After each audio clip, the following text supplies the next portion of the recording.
lovely Sophie Ward. How are you today? I'm good, thank you. Thank you for having me on. Thank you for coming. So can you tell our listeners a bit about yourself? Yes, so I'm Sophie Ward. I live in the north of England where it's cold and rainy most of the time, and I suffer with Lyme disease. I did used to be a swimmer for GB back in the day when I was a teenager, but then I got poorly with Lyme disease. Well, I didn't know I had Lyme disease when I was 14. It wasn't until I was 23 that I was diagnosed. But from like 14 onwards, I was just getting reoccurring infections and just getting more and more poorly. And the doctors just weren't really sort of like connecting the dots. They didn't really know what was going on. And as an athlete, you're used to your body like bouncing back, and my body just bouncing back. So I was forced to retire at 16. And then, yeah, just from like 18 to 23, they were really difficult years trying to figure out what was going on and what was happening in my body. And then when I found out that obviously it was Lyme disease, like 9 years undiagnosed, like the damage has just been immense on the body. Yeah, I can imagine. That's so unfortunate. I'm so sorry to hear that. So how are you kind of dealing with that now? How have you come to terms with having a chronic illness? And do you think that it's really that disruptive in your daily lifestyle? Do you think others out there can, overcome this and still, achieve, whatever they want almost? Yeah, I think it's difficult because obviously I think mindset plays a massive role. Hmm. When I first got diagnosed, I was like, fabulous, like get me in, get me treatment. I'll be cured in like a couple of Yeah. months. And then when you realize it's chronic, it's probably going to get worse. Then you have to that whole thing of like, right, how am I going to deal with this? I need to accept it and I need to learn to adapt and Hmm. learn a new way of life because literally your life gets turned upside down because a Yeah. lot of people who start to battle with like mental illness and chronic illnesses, they're like high flyers in life and great careers and they have big goals. So when something like this is thrown into the mix, it can really throw you off. But I Hmm. think for that driven in life anyway, before, I don't think a chronic or a mental illness should stop you from keeping that mindset and keeping that Hmm. fire. I think it's just about rechanneling what you Yeah. can do and knowing your strengths and weaknesses and really like Mhm. use wisely. But I don't think it's one of those things that it takes you completely out the race. I think it's Mhm. maybe you need to redirect. Yeah, yeah, that's so inspiring. And I mean, speaking of inspiring, you've started the Nerve of Mind. Can you tell us a bit about that? Yeah, so basically earlier this year, I found out that like my nervous system is no longer functioning as it should.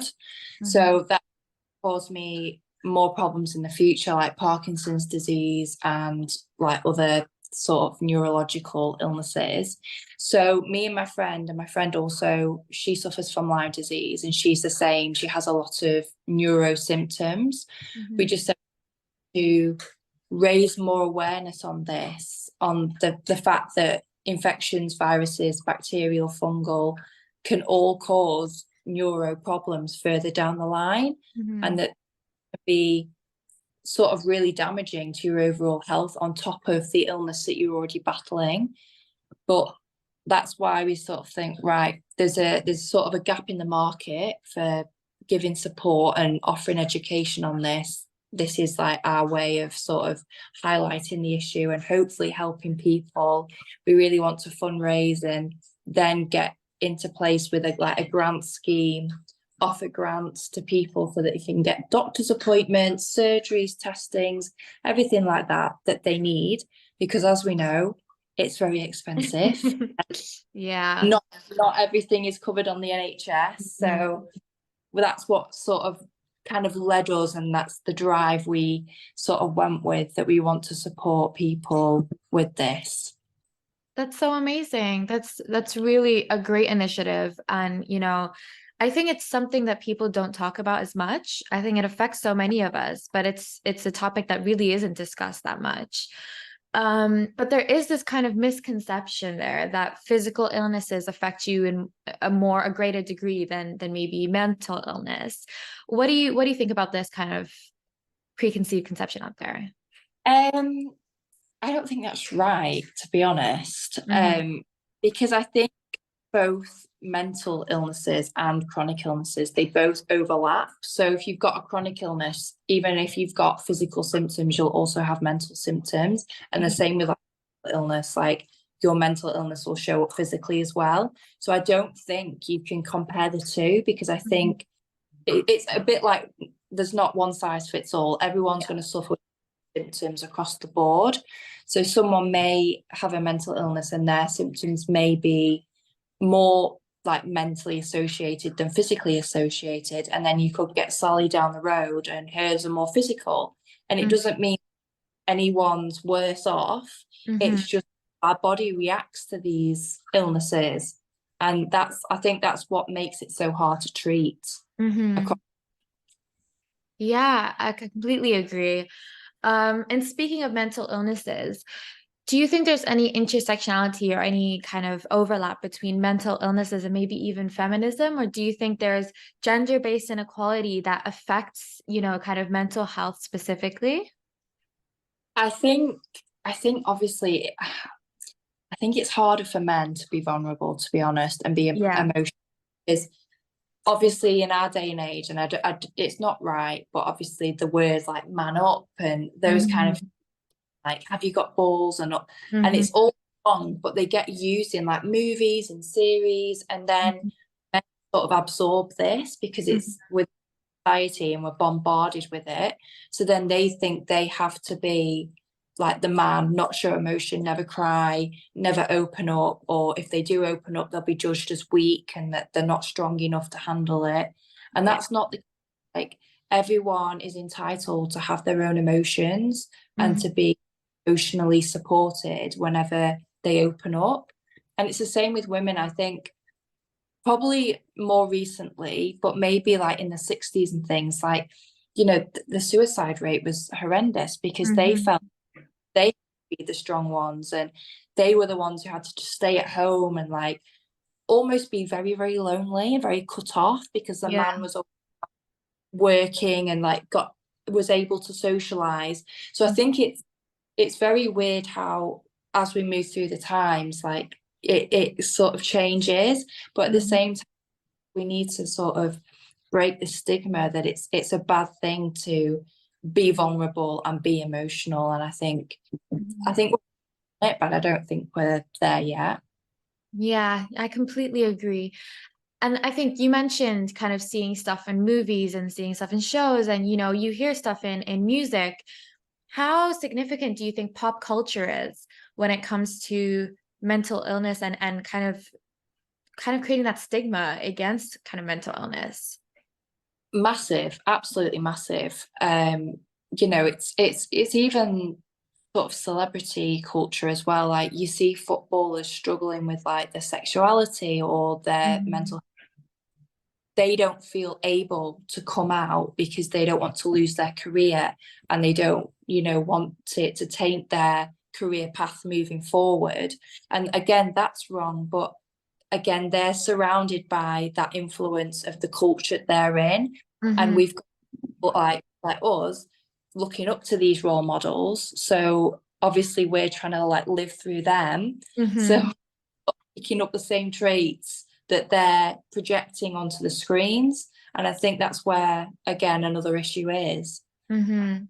Yeah, so I think would you say it's very important for people that are in the limelight to really, although I mean, it sounds like a lot of pressure on them, but kind of to be there and express themselves freely. And I think it is quite hard. I mean, they're human after all, but I think there's this, again, like you mentioned, this kind of pop culture so significantly affects how we perceive our emotions and how we should kind of portray ourselves in public. Um, do you think that's starting to change, or do you think it's just as bad? I think it has changed quite a bit over the last couple of years in the sense that it takes just a couple of people, like a handful of people Hmm. in roles in leading careers to really have that bravery to take the first step and share their story and be really open and honest. And that empowers other people to do the same because they've seen the level of support that that person's got from sharing their story, and it's like a domino effect. Mm-hmm. But I think, sort of these big companies and corporate enterprises have had to change their sort of direction on mental health as a whole, and they've had to be open-minded and instead of closed and fixed-minded. So I think there is a slow and steady change, but again, like I think with anything, because it is quite a big like movement, it is going to take time to really see that major breakthrough. But I do think we're having like small breakthroughs along the way, and that really comes from people sharing their story and having that bravery. Mm-hmm. Yeah, I think that's very important. And I mean, more towards specifically women now. I think there's a great stigma or stereotype that women are already so emotional. And I think that's really hindered people. I mean, me specifically, I kind of try my best to hide my emotions when it gets too much. And that really affects, I think, your mental health as an individual, like your personal mental health. Do you think like how important is it to change this kind of these stereotypes that are out there, like women are too emotional or women are too emotional to lead, when you see kind of female leaders or female politicians and they're like, oh, they're too emotional for that? How important do you think it is to change this kind of? I think it's very important because to be emotional means that you're like really connected. And I think that's a really great thing because I think that gets more done actually, Mhm. because you're able to communicate a lot better. You're able to sort of open doors that maybe would have been closed off if someone wasn't emotionally open. And I Mhm. think that's sometimes sort of the hurdles that get put in place when you do have a company that is mainly run by men, because again, like women bring different ideas to the board and they will see different angles of it because of Mhm. our intelligence. And I'm not saying that men aren't emotionally intelligent, but we all have a different level, I think, of it, emotional intelligence. Yeah. So that's all bring something to the board. And I think it's very, very important to have, you know, a sort of a balance of men and women in Mhm. a because both sides will bring so much to the board. And even, it annoys me sometimes again when you see it in movies and they say, oh, women are emotional, maybe she's just on a time of the month, or Mhm.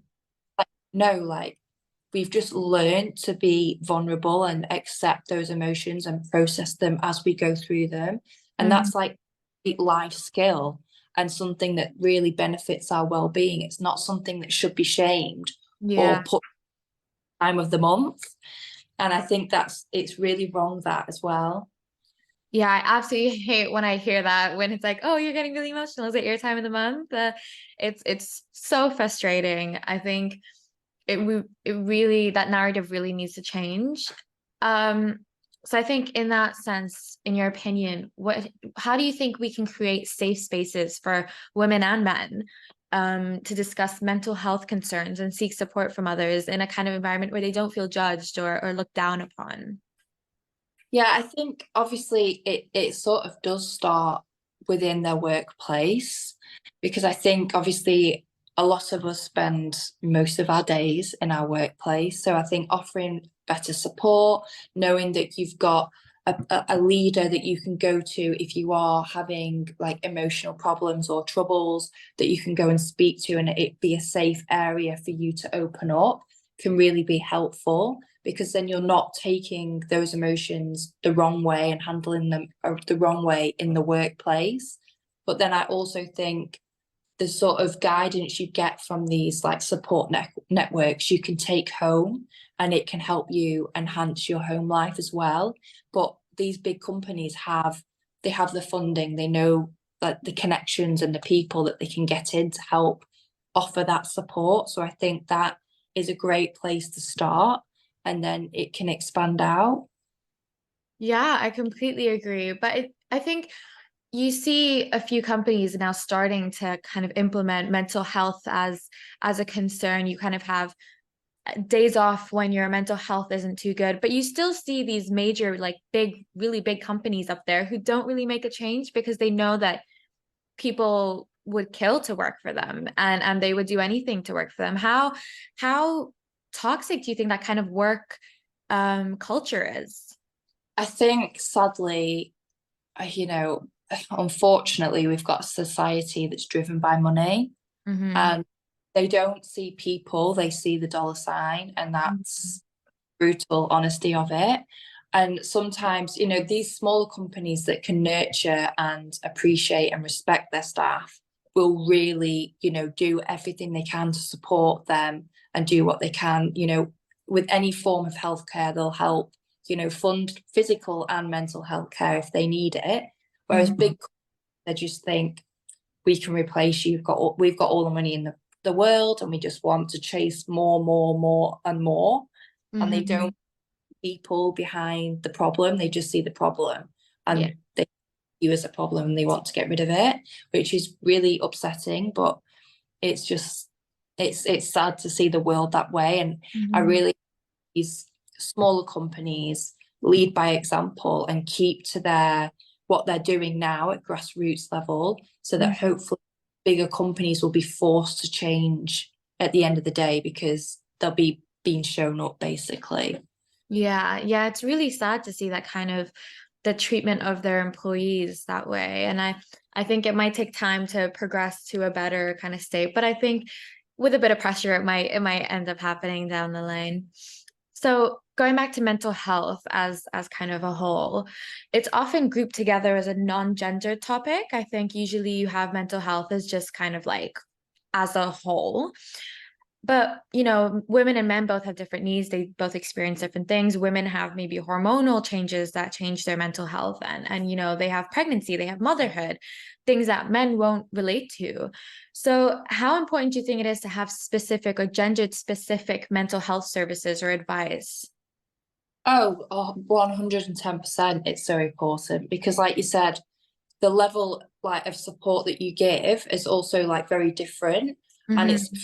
from backgrounds. Like you said, if a mother's going through postpartum, like she'll need a completely different service to someone who's a man who's in a corporate job, who's Mm-hmm. really trying to like pay his bills or like have those kind of worries and like career worries. So I Mm-hmm. think it's that there's several like charities working in different departments, but that people know exactly what like helplines to call or what emails to reach out to. And that's kind of the power of social media, that like people can instantly make posts and really channel them towards their selective group that they really want to help. And I think it's sometimes better to help like one group and like have a niche than try to like go across the board, because that's when the level of support isn't as great. Mm-hmm. Sorry, my washing machine just gone off, but I completely agree with everything you said. I think it's so important to have kind of specific mental health help or advice for specific different things. I think that's really important, and I guess it'll help them in the long run rather than going to a generalized kind of mental health advice. Then it's not specific. It's kind of prolonging the situation. Um, so, what do you think are kind of some effective ways to challenge the social stigma that's around seeking mental health in the first place, and kind of maybe towards this is either women or men, really? There is the stigma that you're maybe weaker than or lesser than if you're searching for mental health, I think in some cultures. So, how do you think we can really overcome this? I think, like I used to love watching Dispatches on Channel 4 when they like used to do like undercover stuff. But Yeah. like for the corporate companies that don't prioritize mental health, like I think sending like a production company undercover to actually showcase what they're doing and kind of exposing them could like sort of channel their change a little bit, which would help people in those sort of career lines and like going down. And then obviously you've got your standard sort of film series and social media really having sort of more role models sharing their story and what they've been through, and maybe the steps that they've taken to heal or like move forward. Because I think there's a lot of the time we don't see the end result. Like we see them going through the struggles, we see them going through the bad times, but you don't actually see them go through a program or, you know, come out the other side once they've had Mhm. all support, therapy, anything that they've been through, and how they've rebuilt their life from this. Mhm. Because again, that's very daunting for people. They don't want to reach out for help and they don't want to take those steps because sometimes they feel like it's a lost cause and that nothing's going to happen, Mhm. nothing, and that prevents them and that keeps them where they are now. Yeah. Whereas people understand that they, you know, they are worthy of life, they're very deserving, they deserve the world, and that taking steps to therapy is like, you know, them taking control and saying, yes, I am worthy, I do deserve this, and I'm Mhm. going to make it myself. Yeah, I completely agree. I think, you know, we have to kind of normalize almost going and seeking mental health advice. And I feel like I've always said this to friends and family, but everyone should go to therapy just to Yeah, just talk it out, talk your problems out, and reduce that stigma. I think it's so almost very, very healthy. I think it's a very healthy thing to go and talk it out. I think a lot of the times people feel guilty, kind of almost trauma dumping on friends. So having someone that you can really talk to without feeling guilty is so important. yeah. Um, yeah, sorry, go on. No, I was just gonna say, obviously, like with therapy as well. Obviously, it's great to speak to your friends. It's great to speak with family and have that support, but Mm, they're not trained, yeah. so they can give you as much as advice as a friend or a family member as they can. But in terms of like actual like health and wellness and channeling you in the right direction, like that's what a therapist is for. Mhm. Yeah, completely agree. Um, so what are some kind of practical steps individuals can take to prioritize their mental health? You know, especially in a society where mental health is rarely taken into account in the workplace or, you know, in the social life. What are some practical steps that, you know, we can take every day? I think for me, like the main thing that's really helped me through like my darkest periods was routine. Like Mhm. having a routine that didn't like bore me, but like it got me up in the morning, like it just got my day started in the right way. So like obviously like I've got my two puppies, so I always take them out first thing for a walk because I just feel like it gets me fresh air, it sets the day off right, you know, Mhm. it just move your body a little bit, but also like trying to make sure you're eating well. And with a routine, I think you can meal prep, so you're a bit more Yeah. prepared Mhm. and stay on track with that. And then obviously it's like staying hydrated. I think it's just like the basic things, but they can do so. And also like making sure that you sleep well. Yeah. I think also that's really helped me is like going to bed at the same time and waking up at the same time, and Mhm. actually like my body clock, because Mhm. I'm so much more productive in my day because I know exactly what's, you know, I've got my routine to stick to. Like I know what time I'm going to bed, like I know what time I'm going to get up and my alarm's going to get up. And it just gives me that structure. And having that structure always gave me focus and a bit more drive. Whereas without it, I was just lost. And I think when I felt lost, that's when my mood went like just declined rapidly and just went down and spiraled. Yeah, I agree. I think also in times of, you know, when we feel completely low, I think it's really easy to get into bad habits and go into maybe like let's say binge eating or maybe even turning to alcohol or other addictive kind of substances. What steps can we do to avoid that? What how can we stop ourselves from falling into a really bad rabbit hole? I think obviously like meal prepping is great for like, because obviously when you are like down, you're like, oh, I don't really want to cook.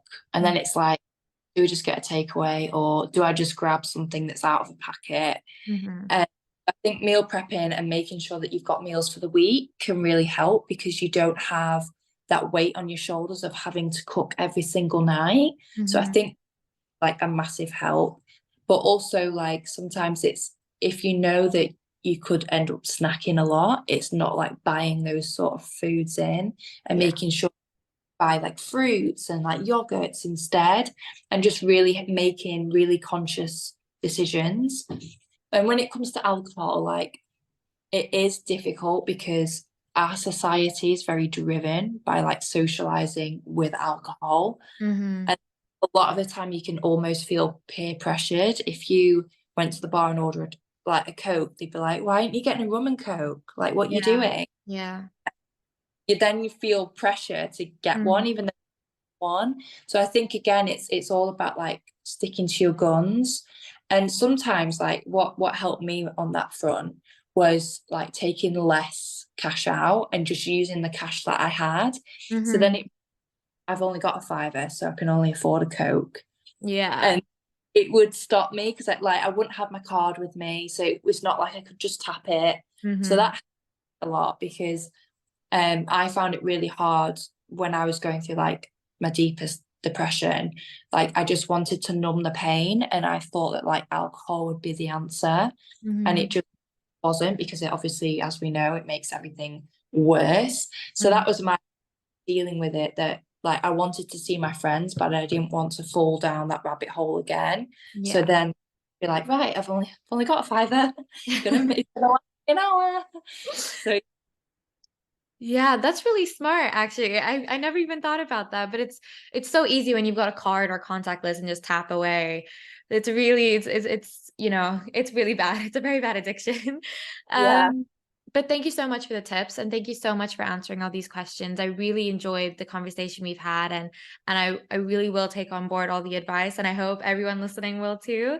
So thank you so much for your time. No, thank you very much. Thank you for having me. It's been an honor.